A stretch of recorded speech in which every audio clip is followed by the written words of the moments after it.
Walmart CEO Doug McMillon addressed store policy changes in a letter to the company's associates on Tuesday, marking the most daring attempts the discount retailer has ever made to address Massachusetts shootings. It follows two of its stores being involved in recent shootings.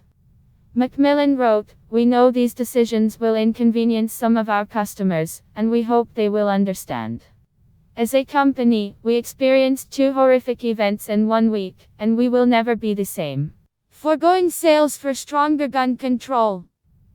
In his letter, the CEO of the world's second largest retailer said Walmart is discontinuing sales of certain short-barrel rifle ammunition, handgun sales in Alaska. Walmart is even challenging state laws that allow people to openly carry their firearms.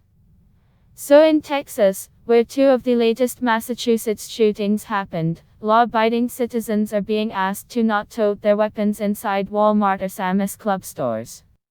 McMillon wrote, "We are respectfully requesting that customers no longer openly carry firearms into our stores or Sam's Clubs in states where open carry is permitted unless they are authorized law enforcement officers.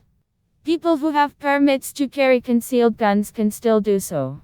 Walmart is not planning on frisking customers for weapons. Action triggers era gun advocates immediately," the era tweeted. "It is shameful to see at Walmart succumb to the pressure of the anti-gun elites.